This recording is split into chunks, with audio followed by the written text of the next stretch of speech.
ಖಾಸಗಿ ಆಸ್ಪತ್ರೆಗಳ ಕಡಿವಾಣಕ್ಕೆ ಸರ್ಕಾರ ನಿರ್ಧಾರ ಮಾಡಿರೋದನ್ನ ಖಂಡಿಸಿ ನಾಳೆ ಖಾಸಗಿ ಆಸ್ಪತ್ರೆಗಳ ಮುಷ್ಕರ ಇದೆ.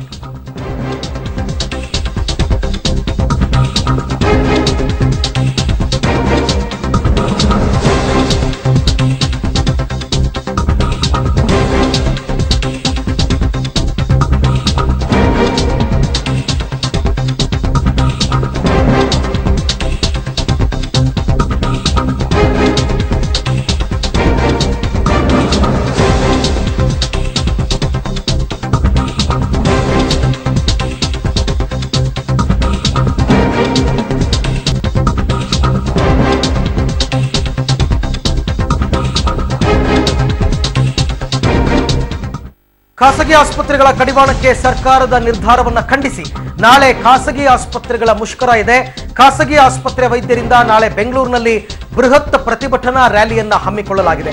ಸರ್ಕಾರಿ ವೈದ್ಯರ ಸಂಘದಿಂದಲೂ ಕೂಡ ಮುಷ್ಕರಕ್ಕೆ ನೈತಿಕ ಬೆಂಬಲ ವ್ಯಕ್ತವಾಗಿದೆ. ಸರ್ಕಾರದ ವಿರುದ್ಧ ಸಾಂಕೇತಿಕ ಪ್ರತಿಭಟನೆ, ಸಂಜೆಯ ಮೇಲೆ ಆಸ್ಪತ್ರೆಗಳು ಯಥಾಸ್ಥಿತಿಗೆ ಬರಲಿವೆ. ಖಾಸಗಿ ಆಸ್ಪತ್ರೆ ವೈದ್ಯರ ಮುಷ್ಕರದ ಹಿನ್ನೆಲೆಯಲ್ಲಿ ನಾಳೆ ಸರ್ಕಾರಿ ಆಸ್ಪತ್ರೆ ಮುಖ್ಯ ವೈದ್ಯರ ರಜೆಗಳನ್ನ ಈಗಾಗಲೇ ಕ್ಯಾನ್ಸಲ್ ಮಾಡಲಾಗಿದೆ. ಅಂದ್ರೆ ರೋಗಿಗಳಿಗೆ ಯಾವುದೇ ತೊಂದರೆಯಾಗದಂತೆ ಸರ್ಕಾರಿ ಆಸ್ಪತ್ರೆಗಳಿಂದ ತಯಾರಿಯನ್ನ ಮಾಡಿಕೊಳ್ಳಲಾಗಿದೆ. ಸರ್ಕಾರ ಹಾಗೂ ಖಾಸಗಿ ಆಸ್ಪತ್ರೆಯವರು ಕೂತು ಮಾತನಾಡಿ ನ್ಯಾಯ ಬೇಕು. ಖಾಸಗಿ ಆಸ್ಪತ್ರೆಗಳಿಗೆ ಸರ್ಕಾರಿ ವೈದ್ಯರ ಸಂಘದ ಅಧ್ಯಕ್ಷ ರಂಗನಾಥ್ ಈ ಹೇಳಿಕೆಯನ್ನ ಒಂದು ಸಜೆಷನ್ ಅನ್ನ ಕೊಟ್ಟಿದ್ದಾರೆ. ಇನ್ನು ರಾಜ್ಯ ಸರ್ಕಾರದ ಏಕರೂಪ ವೈದ್ಯಕೀಯ ದರ ವಿರೋಧಿಸಿ ಖಾಸಗಿ ಆಸ್ಪತ್ರೆ ಬಂದ್ ಹಿನ್ನೆಲೆಯಲ್ಲಿ ಖಾಸಗಿ ಆಸ್ಪತ್ರೆಗಳ ಅಸೋಸಿಯೇಷನ್ ಹಾಗೂ ಮೆಡಿಕಲ್ ಅಸೋಸಿಯೇಷನ್ ಜೊತೆ ಸಿಎಂ ಸಭೆಯನ್ನ ನಡೆಸಿದ್ದಾರೆ. ನಾಳೆ ಸಾಂಕೇತಿಕ ಪ್ರತಿಭಟನೆಯನ್ನ ಮಾಡ್ತೀವಿ, ಯಾವ ರೋಗಿಗಳಿಗೂ ತೊಂದರೆ ಆಗೋದಿಲ್ಲ, ಯಾರಿಗೂ ತೊಂದರೆಯಾಗದ ರೀತಿಯಲ್ಲಿ ನಾವು ಸಾಂಕೇತಿಕವಾಗಿ ಪ್ರತಿಭಟಿಸ್ತೀವಿ. ಸಂಗೊಳ್ಳಿ ರಾಯಣ್ಣ ವೃತ್ತದಿಂದ ಫ್ರೀಡಂ ಪಾರ್ಕಿನವರೆಗೂ ರ್ಯಾಲಿಯನ್ನು ನಡೆಸ್ತೀವಿ. ಖಾಸಗಿ ಆಸ್ಪತ್ರೆಗಳ ಅಸೋಸಿಯೇಷನ್ ಅಧ್ಯಕ್ಷ ಡಾಕ್ಟರ್ ಅಜಯ್ ಕುಮಾರ್ ಈ ಆದರೆ ಖಾಸಗಿ ಆಸ್ಪತ್ರೆಗಳು ನಾಶವಾಗ್ತವೆ, ರೋಗಿ ಸಾವನ್ನಪ್ಪಿದರೆ ಡಾಕ್ಟರ್ ಜವಾಬ್ದಾರಿ ಅನ್ನೋದಾದ್ರೆ ಯಾರೂ ಸಹ ಶಸ್ತ್ರಚಿಕಿತ್ಸೆಯನ್ನ ಮಾಡೋದೇ ಇಲ್ಲ. ಈಗಾಗಲೇ ವೈದ್ಯರು ಹೆದರುವಂತಾಗಿದ್ದು ಡಾಕ್ಟರ್ಗಳಿಗೆ ರಕ್ಷಣೆ ಇಲ್ಲದಂತಾಗುತ್ತೆ. ದುಬಾರಿ ವೆಚ್ಚದ ಟ್ರೀಟ್ಮೆಂಟ್ ಅಂತ ಈ ರೀತಿ ಕಾನೂನು ತರೋದು ಸರಿಯಲ್ಲ.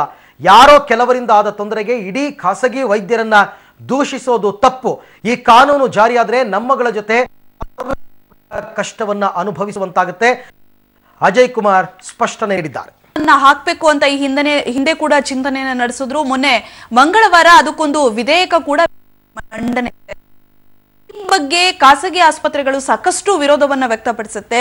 ಒಂದು ವೇಳೆ ಈ ವಿಧೇಯಕ ಮಂಡನೆ ಆದ್ರೆ ಚಿಕಿತ್ಸಾ ದರದ ಪಟ್ಟಿ ಎಲ್ಲವೂ ಕೂಡ ಸರ್ಕಾರದ ಕೈಯೊಳಗಡೆ ಬರುತ್ತೆ. ಸರ್ಕಾರ ನಿಗದಿ ಮಾಡಿಸಿದಷ್ಟೇ ದರವನ್ನ ಖಾಸಗಿ ಆಸ್ಪತ್ರೆಯವರು ಜನರಿಗೆ, ಗ್ರಾಹಕರಿಗೆ, ಯಾರು ಬರ್ತಾರೆ ಜನಸಾಮಾನ್ಯರು, ರೋಗಿಗಳು, ಅವರಿಗೆ ವಿಧಿಸಬೇಕಾಗುತ್ತೆ. ಸೊ ಈ ಹಿನ್ನೆಲೆಯಲ್ಲಿ ಇಂತಹ ಒಂದು ರೈಟ್ಸ್ ಅನ್ನ ಸರ್ಕಾರಕ್ಕೆ ಕೊಟ್ಟವರು ಯಾರು ಅನ್ನುವಂಥದ್ದು ಖಾಸಗಿ ಆಸ್ಪತ್ರೆಗಳ ಪ್ರಶ್ನೆಯಾಗಿದೆ. ಅಂದ್ರೆ ಸರ್ಕಾರದಿಂದ ನಮಗೆ ಭೂಮಿ ಕೊಡಲ್ಲ ಅಥವಾ ಫ್ರೀಯಾಗಿ ಎಲೆಕ್ಟ್ರಿಸಿಟಿ ಸರ್ವಿಸ್ ಯಾವುದೂ ಕೂಡ ಸಿಗಲ್ಲ. ಸೊ ಇಂಥದ್ದಿರುವಾಗ ಈ ರೀತಿಯ ಒಂದು ಕಡಿವಾಣವನ್ನ ನಮ್ಮ ಮೇಲೆ ಏನಕ್ಕೆ ಹಾಕ್ತಾರೆ ಅನ್ನುವಂಥದ್ದು ಮುಖ್ಯವಾಗಿ ಆಗಿರುವಂಥದ್ದು. ಇನ್ನೊಂದು ಕಡೆಗೆ ಒಂದು ವೇಳೆ ವೈದ್ಯರುಗಳು ವಿಧೇಯಕದಲ್ಲಿರುವಂತಹ ಅಂಶವನ್ನ ಮೀರಿದ್ರೆ ಅವರಿಗೆ ಜೈಲು ಶಿಕ್ಷೆ ಜೊತೆಗೆ ದಂಡದ ರೂಪದಲ್ಲೂ ಕೂಡ ಶಿಕ್ಷೆಯನ್ನ ವಿಧಿಸುವಂತಹ ಸಾಧ್ಯತೆ ಇದೆ. ಸೊ ಇವೆಲ್ಲ ನೀತಿಗಳ ಒಂದು ಹೊಸ ವಿಧೇಯಕಕ್ಕೆ ತಿದ್ದುಪಡಿ ಮಾಡಿರುವಂತದ್ದು ಸಾಮಾನ್ಯವಾಗಿ ಅವರ ಎಲ್ಲಾ ಖಾಸಗಿ ಆಸ್ಪತ್ರೆಯ ಒಕ್ಕೂಟದವರನ್ನ ಕೆರಳಿಸಿದೆ.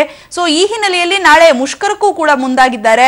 ಸೊ ಅದಕ್ಕಿಂತ ಮುಂಚಿತವಾಗಿ ಇವತ್ತು ಸಿಎಂ ಸಿದ್ದರಾಮಯ್ಯ ಅವರನ್ನ ಭೇಟಿ ಮಾಡಿದ್ರು. ಜೊತೆಗೆ ಸಾಧಕ ಬಾಧಕಗಳನ್ನ ಚರ್ಚೆ ಮಾಡಿ ಈ ರೀತಿ ಏಕಾಏಕಿ ನಮ್ಮ ಮೇಲೆ ರೂಲ್ಸ್ ರೆಗ್ಯುಲೇಷನ್ ಗಳನ್ನ ಹೇರೋದಕ್ಕೆ ಬರಬೇಡಿ ಅನ್ನುವಂತಹ ಮಾತನ್ನ ಚರ್ಚೆ ಮಾಡಿದ್ರು. ಖಾಸಗಿ ಆಸ್ಪತ್ರೆಗಳ ದರವನ್ನ ಸರ್ಕಾರ ನಿಗದಿ ಮಾಡೋದ್ರಿಂದ ಅದರಿಂದ ನಮಗೆ ಸಾಕಷ್ಟು ನಷ್ಟ ಆಗುತ್ತೆ. ಖಾಸಗಿ ಆಸ್ಪತ್ರೆಗಳನ್ನ ಸರ್ಕಾರ ಹೇಳಿದಂತೆ ನಡೆಸಿಕೊಂಡು ಹೋಗೋದಕ್ಕೆ ನಮ್ಮಿಂದ ಸಾಧ್ಯ ಇಲ್ಲ. ಸೊ ಈ ನೀತಿಯನ್ನ ಹಿಂಪಡೆಯಿರಿ ಅನ್ನುವಂತಹ ಮಾತನ್ನ ಸಿಎಂ ಸಿದ್ದರಾಮಯ್ಯ ಅವರಿಗೆ ಖಾಸಗಿ ಆಸ್ಪತ್ರೆಯ ಒಕ್ಕೂಟದವರು ಮನವರಿಕೆ ಮಾಡಿದ್ದಾರೆ. ಸಿಎಂ ಸಿದ್ದರಾಮಯ್ಯ ಸದ್ಯದ ಮಟ್ಟಿಗೆ ಸಕಾರಾತ್ಮಕವಾಗಿ ಸ್ಪಂದನೆ ಕೊಟ್ಟರೂ ಕೂಡ ಮುಂದೆ ತಜ್ಞರ ಸಮಿತಿಯಲ್ಲಿ ಅದು ಯಾವ ಮಟ್ಟಿಗೆ ಚರ್ಚೆಯಾಗುತ್ತೆ. ಅದಕ್ಕಿಂತ ಮುಖ್ಯವಾಗಿ ಸಚಿವ ರಮೇಶ್ ಕುಮಾರ್ ಅವರು ಈ ಒಂದು ವಿಧೇಯಕವನ್ನ ಮಂಡನೆ ಮಾಡೋದ್ರಿಂದ ಅವರು ಯಾವ ರೀತಿ ಈ ಒಂದು ವಿಧೇಯಕ ಒಪ್ಪಿಗೆ ಕೊಡ್ತಾರೋ ಇಲ್ವೋ ಅನ್ನುವಂಥದ್ದು ನಾಳೆ ಬಹುತೇಕ ಮುಖ್ಯ ವೈದ್ಯ ಸೇರಿದಂತೆ ರಾಜ್ಯಾದ್ಯಂತ ಪ್ರತಿಭಟನೆಗೆ ಮುಂದಾಗಿದ್ದಾರೆ. ಅದರಲ್ಲೂ ಬೆಂಗಳೂರಿನಲ್ಲಿ ಸಾಕಷ್ಟು ಸಾವಿರಾರು ಸಂಖ್ಯೆಯಲ್ಲಿ ವೈದ್ಯಾಧಿಕಾರಿಗಳು ಬರಲಿದ್ದಾರೆ.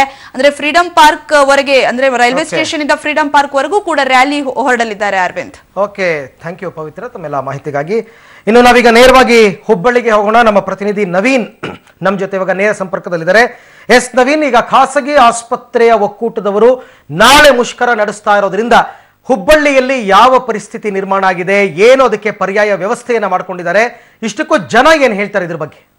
ಖಂಡಿತವಾಗ್ಲೂ ಈಗಾಗಲೇ ಖಾಸಗಿ ಆಸ್ಪತ್ರೆಗಳ ಒಕ್ಕೂಟ ಏನೊಂದು ನಾಳೆ ಬಂದ್ಗೆ ಕರೆ ಕೊಟ್ಟಿರೋ ಹಿನ್ನೆಲೆಯಲ್ಲಿ ಸಾಕಷ್ಟು ಏನೊಂದು ವಿರೋಧಗಳು ವ್ಯಕ್ತ ಆಗ್ತಿರುವಂತದ್ದು. ಯಾಕಂತಂದ್ರೆ ವೈದ್ಯಾಧಿಕಾರಿಗಳನ್ನ ನಾವು ದೇವರ ರೂಪದಲ್ಲಿ ಕಾಣ್ತಾ ಇದೀವಿ. ಹೀಗಾಗಿ ಅವರು ನಾಳೆ ಯಾವುದೇ ಕಾರಣಕ್ಕೂ ಏನೊಂದು ಸ್ಟ್ರೈಕ್ ಅನ್ನ ಮಾಡಬಾರ್ದು, ಹೀಗಾಗಿ ಸಾಕಷ್ಟು ಜನರಿಗೆ ತೊಂದರೆ ಆಗುತ್ತೆ ಅನ್ನೋದು ಇಲ್ಲಿನ ಜನರ ಅಭಿಪ್ರಾಯ. ಹಾಗೆ ಇಲ್ಲಿ ನನ್ನ ಜೊತೆಗೆ ಸಾಕಷ್ಟು ಏನು ಹುಬ್ಬಳ್ಳಿಯ ನಾಗರಿಕರು ಇದ್ದಾರೆ. ಅವ್ರೇನ್ ಹೇಳ್ತಾರೆ, ನಾಳಿನ ಸ್ಟ್ರೈಕ್ ಮಾಡೋದ್ರಿಂದಾಗಿ ಏನೆಲ್ಲ ಪರಿಣಾಮಗಳಾಗುತ್ತೆ ಅನ್ನೋದನ್ನ ಇಲ್ಲಿನ ಜನರನ್ನೇ ಕೇಳೋಣ. ಸರ್, ನಾಳೆ ಏನು ರೂಪದ ಬಿಲ್ ಅನ್ನ ತರೋಕೆ ಏನ್ ಸರ್ಕಾರ ಮುಂದಾಗಿದೆ, ಅದನ್ನ ವಿರೋಧಿಸಿ ನಾಳೆ ಖಾಸಗಿ ಆಸ್ಪತ್ರೆ ವೈದ್ಯರು ಮುಷ್ಕರ ಮಾಡ್ತಾ ಇದ್ರೆ ಇದು ಎಷ್ಟರ ಮಟ್ಟಿಗೆ ಸರಿ ಅಂತೀರಾ? ಇದು ಸರ್ಕಾರ ಏನು ಏಕರೂಪದ ಒಂದೇನು ಬಿಲ್ ಅನ್ನ ತರುವಂತ ವ್ಯವಸ್ಥೆ ಮಾಡಿದೆ, ಬಹಳ ಒಳ್ಳೆಯ ಕೆಲಸ ಮಾಡಿದೆ ಸರ್ಕಾರ. ಈ ಒಂದೇ ತರ ಬಿಲ್ ಇರೋದ್ರಿಂದ ಇವತ್ತು ಬಡವರಿಗಾಗ್ಲಿ ಶ್ರೀಮಂತರಿಗಾಗ್ಲಿ ಎಲ್ಲಾ ಜನರಿಗೂ ಅನುಕೂಲತೆ ಇದೆ ಇಲ್ಲಿ ಹುಬ್ಬಳ್ಳಿ ಧಾರವಾಡದಲ್ಲಿ, ಇಡೀ ರಾಜ್ಯದಲ್ಲಿ. ಆದ್ರೆ ಏನ್ ತರುವಂತ ಬಿಲ್ ಏನಿದೆಯಲ್ಲ ಸರಿಯಾದ ರೀತಿ ಇದೆ. ಆ ಸರ್ಕಾರ ತಂದಿದ್ದಕ್ಕೆ ನಾವು ಸ್ವಾಗತವನ್ನು ಬಯಸ್ತೇವೆ. ಆದ್ರೆ ಯಾವುದೇ ರೀತಿ ಇದೆಲ್ಲ ಒಳ್ಳೆ ಕೆಲಸ ಮಾಡಿದೆ. ಇದಕ್ಕೆ ಡಾಕ್ಟರ್ ಅವರು ಎಲ್ಲರೂ ಸಹಮತದಿಂದ ಒಪ್ಕೋಬೇಕು. ವಿರೋಧ ವ್ಯಕ್ತಪಡಿಸೋದ್ರಿಂದ ಬಡ ಜನರಿಗೆ, ಶ್ರೀಮಂತರಿಗೊಂದು ಬಡ ಜನರಿಗೊಂದು ಮಾಡುವಂತ ಡಾಕ್ಟರ್ಸ್ ಅಂತ ನಾವೆಲ್ಲ ದೇವ್ರ ಅಂತೇವೆ. ಅವ್ರು ಆಕ್ಚುಲಿ ದೇವ್ರ. ಈಗ ಏನಾದ್ರು ನಮ್ಗೇನೋ ತೊಂದರೆ ಐತಂದ್ರ ನಾವು ಚಾ ಕುಡ್ಲಿಕ್ಕೆ ಹೋದ್ರೆ 5 ರೂಪಾಯಿ ಚಾ ಇದ್ರೆ 5 ರೂಪಾಯಿ ಚಾ ಕೊಡ್ತೀವಿ, ದೊಡ್ಡ ಹೋಟೆಲ್ಗೆ 10 ರೂಪಾಯಿ ಕೊಡ್ತೀವಿ. ಅದಿಲ್ಲ, ಇದೇನು 5 ರೂಪಾಯಿ ಚಾ ಅಂತ ಮಾಡಿದ್ರೆ ಹಂಗ ಹಾಸ್ಪಿಟಲ್ನಲ್ಲಿ ಎಲ್ಲಕ್ಕೆ ತರ ಒಂದೇ ಬಿಲ್ ಮಾಡ್ಬೇಕು. ಇವತ್ತು ಆಪರೇಷನ್ಗಾಗ್ಲಿ, ಲಿವರ್ ಪ್ರಾಬ್ಲಮ್ ಆಗಲಿ, ಹಾರ್ಟ್ ಏನೋ ಪ್ರಾಬ್ಲಮ್ ಇರಲಿ, ನಾವು ಮನುಷ್ಯರ ಇಲ್ಲೇ ಹುಟ್ಟು ಬೆಳೆದವ್ರ. ಶ್ರೀಮಂತರಿಗೊಂದು ಬಡ್ರಿಗೊಂದು ಏನೊಂದು ಕಾರ್ಮಿಕರು ಇರ್ತೀವಿ. ಕಾರ್ಮಿಕರು ನಮ್ಗೇನು ತೊಂದರೆ ಆದಾಗ ನಾವು ಸರ್ಕಾರಕ್ಕೆ ಬಿಲ್ ಯಾವ್ದೋ ಪ್ರೈವೇಟ್ ಹಾಸ್ಪಿಟಲ್ನಾಗ ಹೋಗಿ ನಮ್ಗೆ ಟ್ರೀಟ್ಮೆಂಟ್ ಆಗ್ಬೋದಪ್ಪ. ಇಲ್ಲ, ನಾಳೆ ಮತ್ತೆ ಅಂದ್ರೆ ಖಾಸಗಿ ಆಸ್ಪತ್ರೆ ವೈದ್ಯರು ಎಲ್ಲರೂ ಮುಷ್ಕರ ಮಾಡ್ತಾ ಇದ್ರೆ ವೈದ್ಯರು ಮುಷ್ಕರ ಮಾಡೋದು ಎಷ್ಟರ ಮಟ್ಟಿಗೆ ಸರಿ ಅಂತೀರಾ ನೀವು? ಇದು ವೈದ್ಯರು